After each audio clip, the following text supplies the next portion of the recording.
What's going on, everyone? Welcome back to the channel and welcome to an exciting video. As you can see in front of me, we have some crackout coins. So will we upgrade them? Will we downgrade them? Will they cross over at the same grade? We shall see. First up here is this nice boon. I bought it in a 66 holder, as you can see.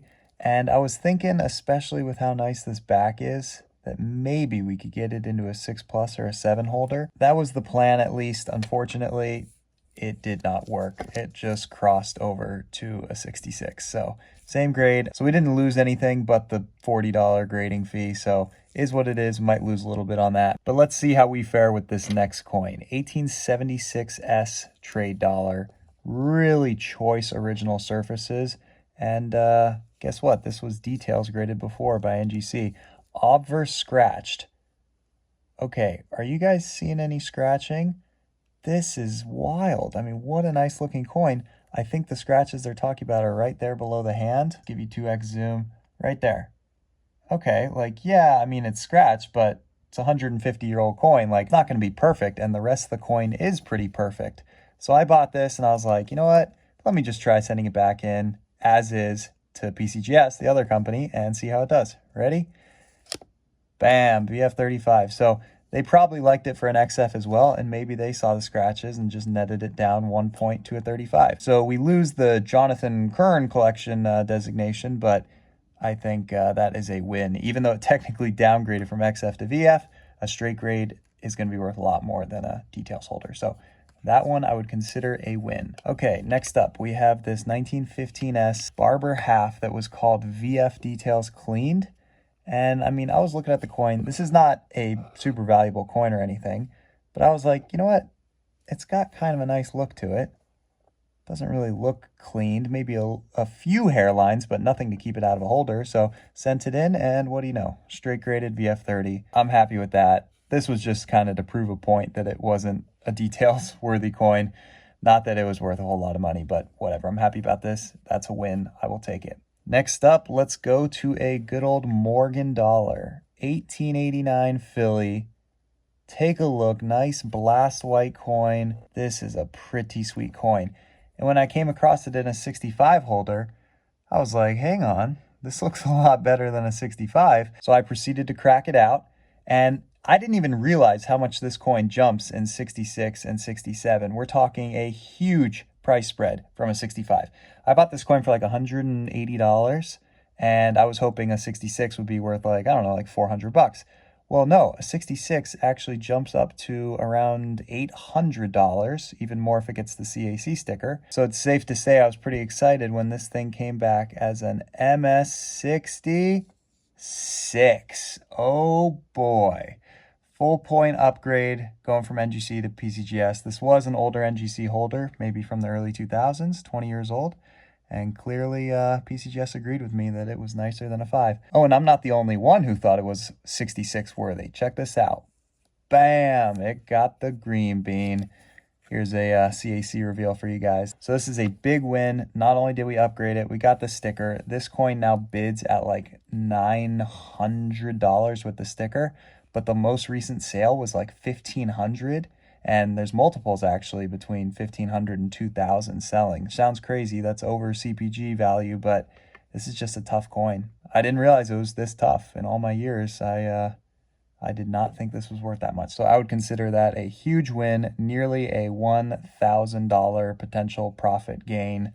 I am really, really happy about that one. It will certainly make up for coins like this. 1937D three-legged buffalo that I bought in a 62 holder, and I was looking at the coin and I'm like, wow, like it's actually really nice. Kind of looks like a 63. Believe it or not, I've never actually owned a three-legged buffalo, so this was a cool coin to pick up at the last show. As you can see, it's got the classic identifier coming down from below the buffalo, the famous saying, if the buffalo ain't pissin', the leg ain't missin'. So as you can see, it is indeed pissing, so the leg is missing. So it's a real one, and it's a really nice one at that. I mean, am I crazy for thinking this could have gone a 3? Well, apparently, because PCGS this time around called it a U58. Uh-oh, that is not good. That is a 3-point downgrade from a 62 to a 58. And I mean, I can see it a bit. It definitely has a weaker strike and apparently a little bit of wear too. I was hoping, because they already called it a 2, that they were on board with it being unk, but apparently they had other plans in mind. So that kind of sucks. Not that it drops a lot, but I might be losing 500 bucks on this one if I don't get it back into an unk holder. I'm going to try to grade it again and see what happens. I'll keep you guys posted, but yeah, that one did not work. So a bit of a bummer there, but let's try our luck with a Lincoln cent. You probably saw this on a previous video, this 1928D. They called it 64 brown, and I was like, hang on, that's a whole lot of red for a brown coin. Can we get it into a 4 red brown holder? And well, guys, I have good news. We did indeed get it into a red brown holder. Oh yeah. Oh, and guess what? We also upgraded it. What? Went from a 4 brown to a 5 red brown. I mean, okay, I was definitely thinking 4 red brown, but hey, I am not complaining with a 5 red brown. It's a nice coin. It just squeaked in there. I don't think it'll CAC sticker, but still a great coin for somebody.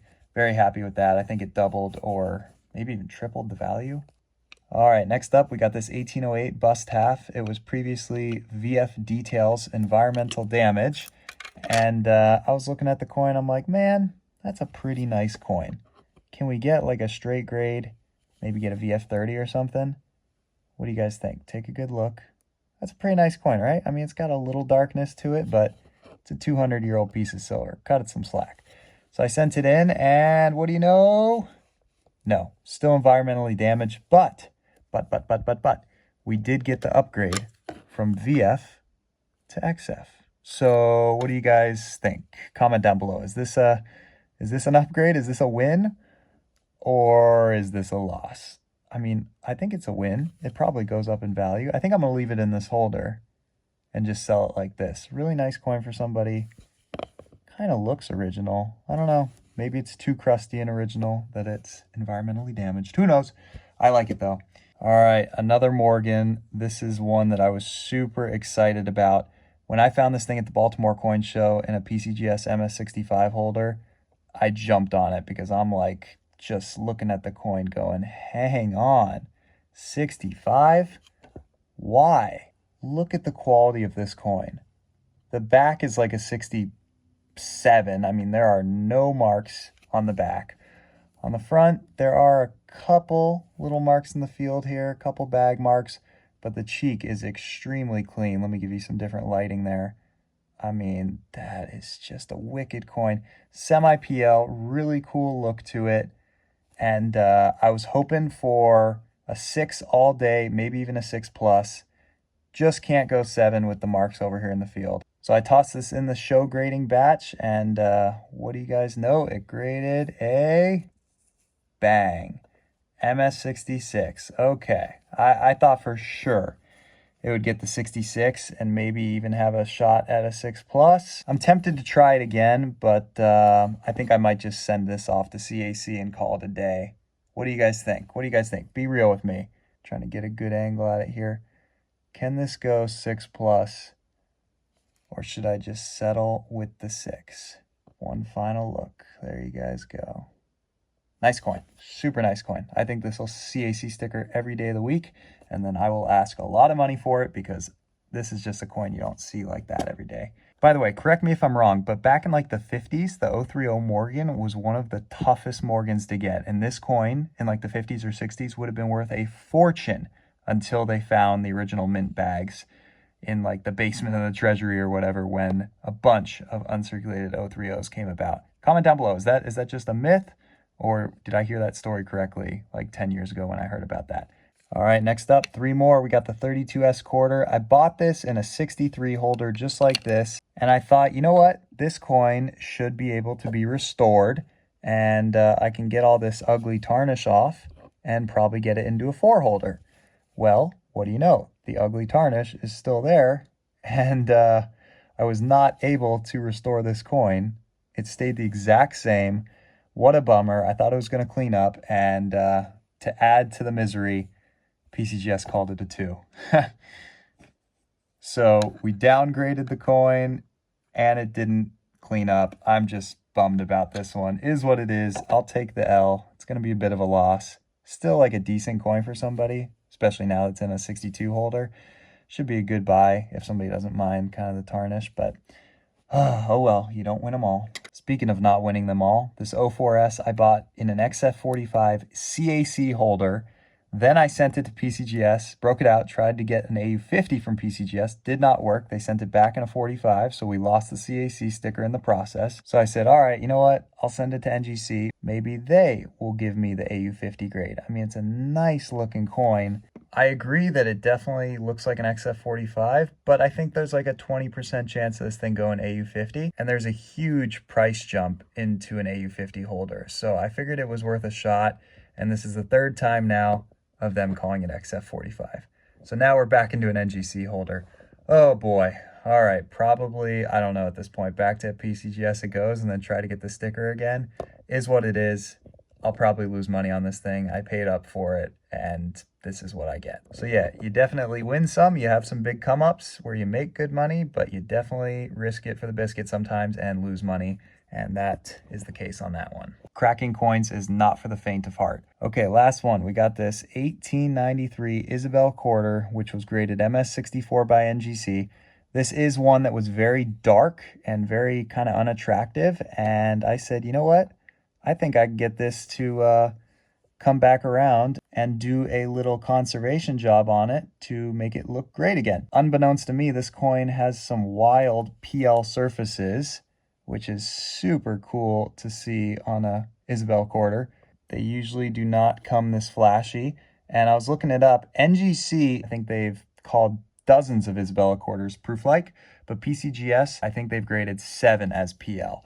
So I figured why not start with PCGS in case they call it PL on a really good day, and then have NGC as a backup plan. So I show graded it with PCGS and it came back MS65. So we did upgrade it, but we did not get the PL designation that I was after. What do you guys think? Am I a little hopeful that it's a PL? I think NGC might call it PL. So I'm going to crack this out, believe it or not. You might be thinking, why would you crack it out? You got an upgrade. Well, I want that 5 PL. So it's going to NGC. I will report back with how that goes. All right, that is all the crackouts. Check out all the carnage. By far, the biggest winner was that 1889. And then maybe that Lincoln Cent getting the color upgraded and the grade. Very happy with that. Or how about that details trade going from scratch to straight graded? Oh, wait, the 030, that's one of my favorites as well. Okay, a whole bunch of winners, but hey, we did have some losers. So I think overall, though, it was more winners than losers. So I'm happy with that.